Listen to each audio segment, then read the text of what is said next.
Hai Lause Dewi, selamat pagi. Halo Lause Alvin, selamat pagi juga. Lause Dewi, yuk kita mau ajak anak-anak ibadah sekolah minggu. Ayo, ini kan hari Minggu. Selamat hari Minggu anak-anak. Kalian sudah siap belum beribadah? Yuk kita bangkit berdiri. Kita mau nyanyi satu lagu baru. Gampang kok lagunya. Semua ikutin gerakan Lause ya.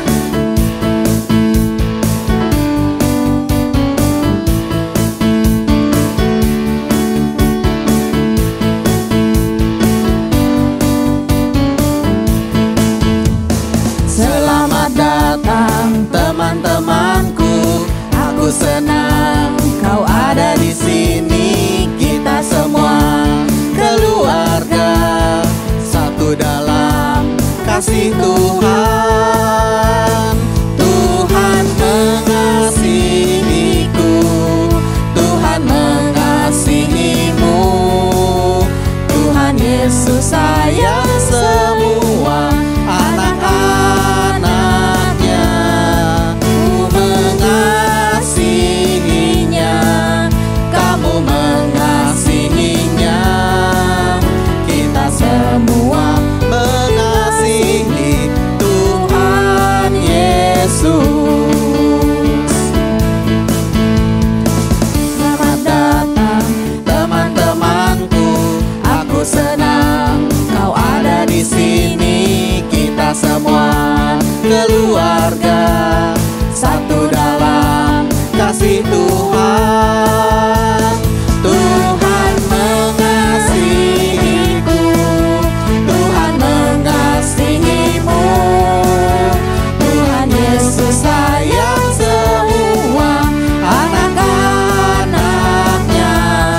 Ku mengasihinya, kamu mengasihinya. Kita semua mengasihi Tuhan Yesus. Tuhan mengasihiku, Tuhan mengasihimu. Tuhan Yesus sayang semua anak-anaknya. Ku mengasihinya, kamu mengasihinya. Kita semua mengasihi Tuhan Yesus. Kita semua mengasihi Tuhan Yesus. Kita semua mengasihi Tuhan Yesus.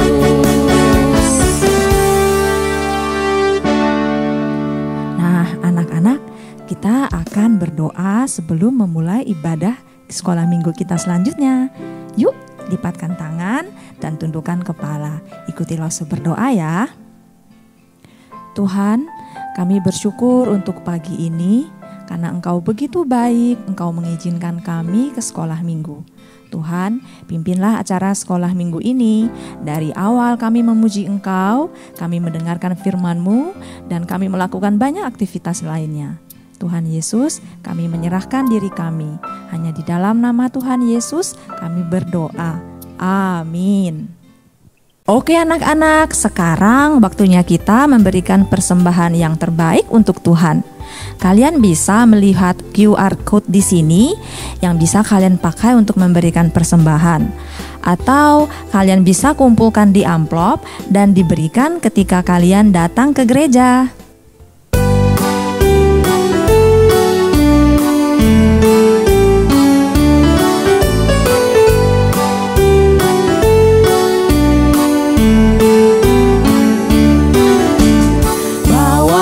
Persembahanmu dalam rumah Tuhan dengan rela hatimu, janganlah jemu. Bawa persembahanmu, bawa dengan suka, bawa persembahanmu, tanda sukacitamu, bawa persembahanmu, ucapkan syukur, persembahkan dirimu untuk Tuhan pakai, agar kerajaannya makin nyatalah, damai dan sejahtera diberikan Tuhan. Bawa persembahanmu, tanda sukacitamu, bawa persembahanmu, ucapkan syukur, bawa persembahanmu, tanda sukacitamu, bawa persembahanmu, ucapkan syukur.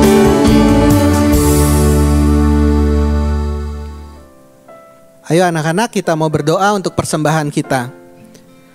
Tuhan Yesus, terima kasih atas kesempatan kami bisa memberikan persembahan. Terima kasih Tuhan juga sudah memberkati Papa dan Mama. Kiranya Tuhan berkenan memakai persembahan ini untuk kemuliaan Tuhan. Dalam namamu kami berdoa. Amin. Nah anak-anak, sekarang waktunya kita mendengarkan firman Tuhan. Yuk sebelumnya kita nyanyi satu lagu, Aku Mau Jadi Anak Jujur.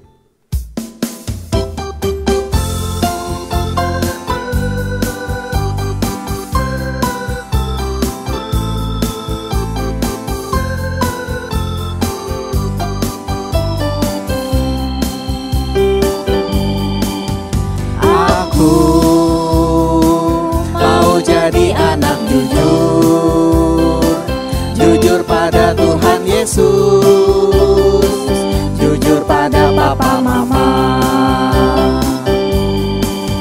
Aku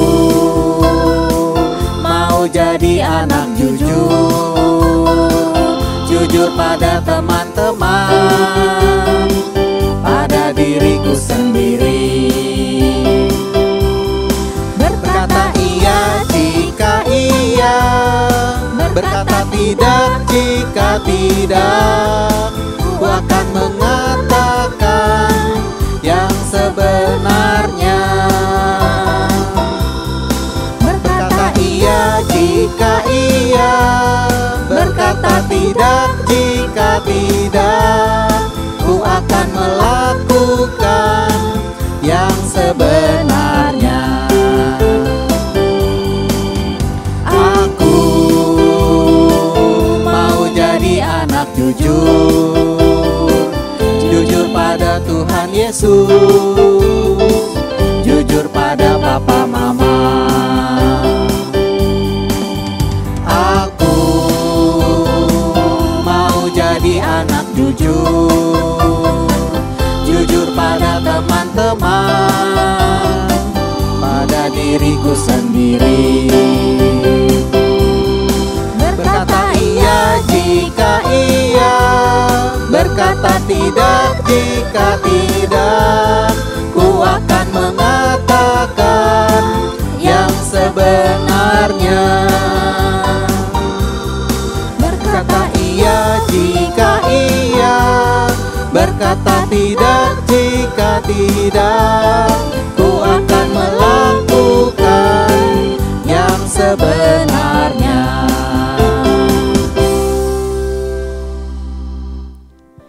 Anak-anak, sebentar lagi kita akan mendengarkan firman Tuhan. Yuk ikuti Lause, kita akan berdoa untuk mempersiapkan hati kita. Tuhan Yesus, kami akan mendengarkan firman-Mu segera.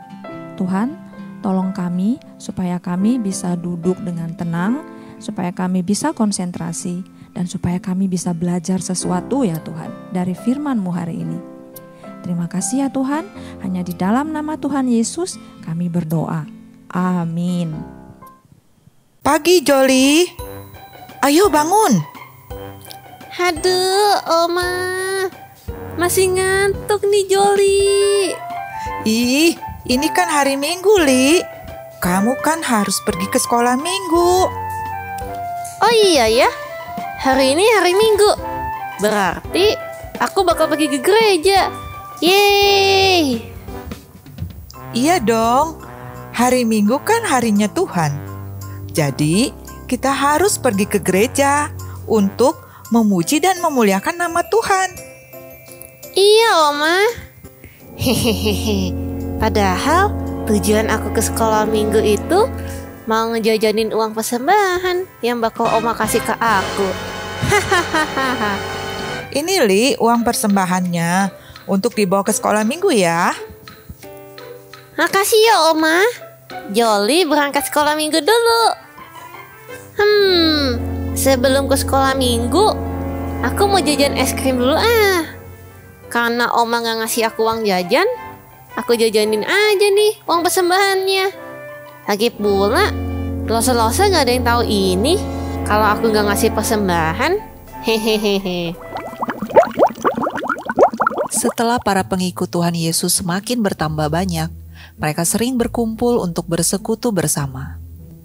Sebagai anggota gereja mula-mula, mereka saling mengasihi, saling membantu, dan saling berbagi. Selalu ada dari mereka yang menjual harta miliknya, lalu membagi-bagikannya kepada semua orang sesuai dengan keperluan masing-masing. Demikian juga dengan seorang yang bernama Yusuf atau Barnabas. Dia menjual ladang miliknya dan uang hasil penjualan ladang itu ia letakkan di depan kaki rasul-rasul sebagai persembahan untuk jemaat lain yang membutuhkan. Ternyata, waktu itu ada Ananias dan Safira yang melihat Barnabas menyerahkan uang hasil penjualan ladangnya. Mereka berpikir, wah, sepertinya keren kalau mereka bisa mendapat pujian seperti yang didapat oleh Barnabas. Padahal, sebenarnya Barnabas mempersembahkan persembahan ini dengan tulus dan tidak mengharapkan pujian.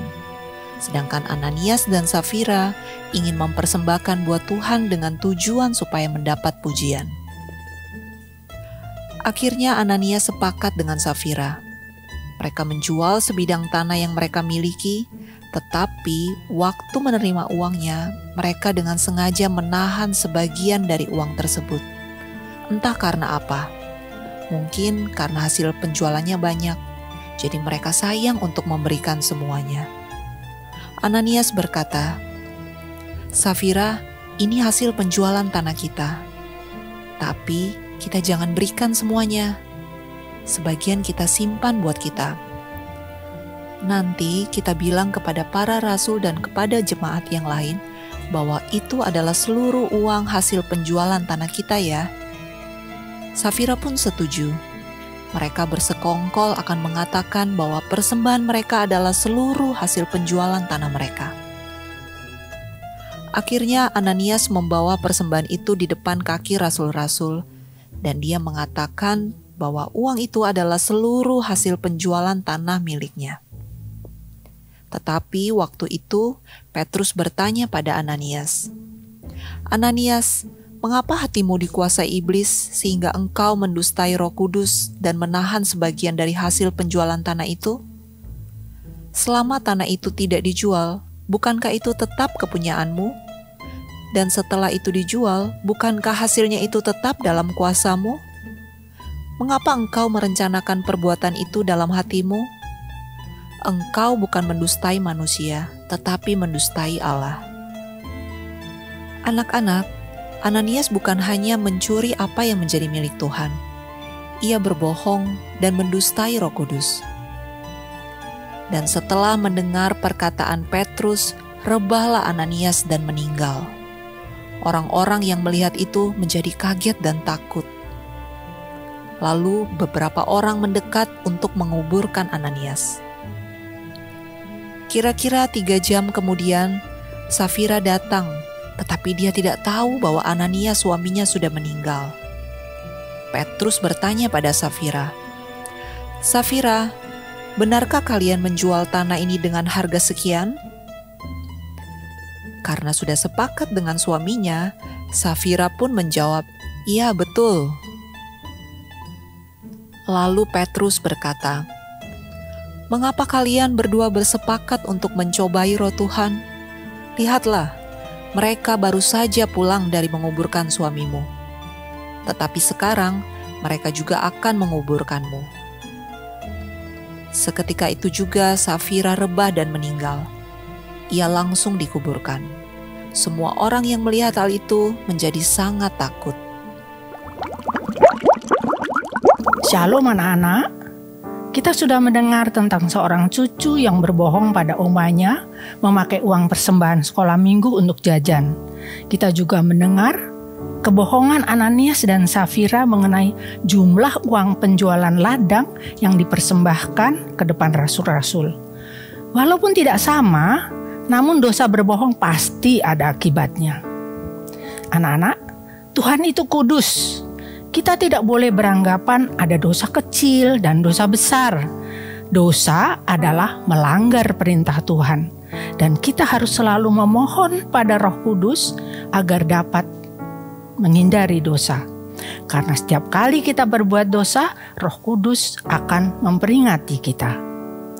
Tetapi bila kita terus-menerus berbuat dosa, meski bagi kita itu dosa kecil, lama-lama suara Roh Kudus tidak bisa kita dengar lagi, dan kita akan makin jauh tersesat dari hadapan Tuhan. Oleh sebab itu, bila kita sudah diperingati akan kesalahan kita harus segera berbalik dan bertobat. Dan jangan seperti Safira yang sudah diperingati oleh Rasul Petrus, tetapi tetap berbohong sehingga berakibat pada kematiannya. Lalu bagaimana caranya agar kita tidak sampai melakukan dosa dan kita peka dan sensitif terhadap peringatan dari Roh Kudus? Anak-anak tahu semua kan? Selalu kita harus rajin berdoa dan membaca Alkitab. Tuhan Yesus memberkati. Amin. Aduh, Oma, perutku sakit banget. Loh. Perasaan Oma gak masak makanan yang pedas. Kok kamu bisa sakit perut sih? Iya, Oma. Oma emang gak masak yang pedas. Tapi tadi sebelum mulai sekolah minggu, Joli jajan es krim, Oma. Walah. Bentar dulu. Perasaan Oma gak ngasih kamu uang jajan. Tapi kok kamu bisa jajan es krim, Joli? Itu, Oma. Ayo ngaku, kamu dapat uang dari mana? Ayo Joli, kamu harus jujur. Jangan-jangan kamu pakai uang persembahan ya? Iya, Oma. Maafin Joli ya, Oma. Joli janji gak bakal jajan pakai uang persembahan lagi, Oma. Tadi di sekolah minggu, Joli belajar sebagai anak-anak Tuhan. Joli harus hidup kudus. Salah satunya, Joli gak boleh berbohong, apalagi memakai uang persembahan untuk kepentingan pribadi. Iya Joli, betul itu. Tuhan Yesus mau kita sebagai anak-anak Tuhan harus hidup kudus, yang artinya tidak melanggar perintah-perintah Tuhan, supaya orang lain juga bisa melihat kehidupan kita dan bisa mengenal Tuhan Yesus melalui perkataan dan perbuatan kita. Ya sudah, Oma senang kamu mau mengakui kesalahanmu dan berjanji tidak akan mengulangi lagi. Iya, terima kasih ya Oma. Teman-teman di rumah tidak boleh ya meniru sikap aku yang tadi, yang memakai uang persembahan untuk jajani. Adik-adik, tadi kita sudah mendengarkan firman Tuhan. Sekarang, ayo kita menghafal ayat hafalan bulan ini, yaitu dari 1 Korintus 12 ayat 27. Kamu semua adalah tubuh Kristus, dan kamu masing-masing adalah anggotanya. Sekali lagi ya, 1 Korintus 12 ayat 27. Kamu semua adalah tubuh Kristus, dan kamu masing-masing adalah anggotanya. Nah, adik-adik, ibadah kita sudah selesai. Yuk kita berdoa. Lipat tangannya, tutup mata, kita berdoa. Tuhan Yesus, terima kasih karena kami sudah bisa duduk diam dalam mendengarkan firman Tuhan. Biarlah firman Tuhan yang sudah kami dengar dapat menolong kami untuk dapat hidup kudus. Terima kasih Tuhan, hanya dalam nama-Mu kami berdoa. Amin. Nah, setelah ini kita akan melakukan aktivitas ya adik-adik. Sampai jumpa minggu depan. Dadah. Hai adik-adik, dari firman Tuhan hari ini kita belajar mengenai kejujuran. Nah, sekarang mau ajak adik-adik di rumah untuk sama-sama bikin celengan kejujuran. Adik-adik punya celengan di rumah? Kalau celengan umumnya diisi dengan uang, tapi kali ini celengan kejujuran kita isi dengan lembaran atau gulungan kertas yang kita tulis dengan kejujuran apa yang sudah kita lakukan hari ini. Contoh, seperti cerita hari ini, saya tidak mengambil uang persembahan untuk beli jajan.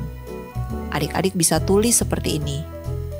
Ditulis tanggalnya dan kejujuran yang sudah dilakukan di hari ini. Contoh lainnya, misal seperti ini. Hari ini aku bangun kesiangan. Aku takut dimarahin mama kalau bilang semalam tidur sampai kemalaman karena main games. Tapi aku putuskan mulai hari ini aku tidak mau berbohong. Aku mau jujur seperti yang sudah Tuhan ajarkan melalui firman Tuhan hari ini. Tulis namanya dan ditulis tanggalnya. Jadi seperti ini ya. Nah, kalau sudah ditulis seperti ini, sekarang kita mau buat celengannya. Adik-adik boleh menggunakan kotak bekas seperti ini, atau yang seperti ini. Bisa menggunakan wadah bekas snack atau botol kaca seperti ini. Adik-adik bebas berkreasi untuk menghias celengannya. Untuk yang celengan yang model ini, adik-adik minta bantuan papa mama untuk melubangi pakai cutter. Atau bisa juga seperti ini. Kita pakai kain perca atau kain bekas untuk menutup lubangnya. Digunting menyerupai celengan di bagian tengahnya dan dibantu direkatkan pakai karet seperti ini. Nah, adik-adik tinggal menghias bagian pinggirannya. Bisa menggunakan kertas warna-warni, stiker-stiker lucu, atau gambar dari potongan kertas kado seperti ini. Ini Lause sudah buat beberapa contoh celengan sebagai referensi adik-adik. Berapapun tindakan jujur yang adik-adik sudah lakukan, masukkan ke dalam celengan. Adik-adik rutin melakukannya setiap hari. Nanti, seminggu atau sebulan kemudian, adik-adik boleh buka celengannya bersama papa dan mama di rumah dan bersyukur untuk semua kejujuran yang sudah adik-adik lakukan dengan pertolongan Tuhan. Untuk papa dan mama, boleh mengapresiasi anaknya karena sudah melakukan kejujuran dalam hal-hal kecil sekalipun. Oke, selamat mencoba adik-adik. Sampai jumpa.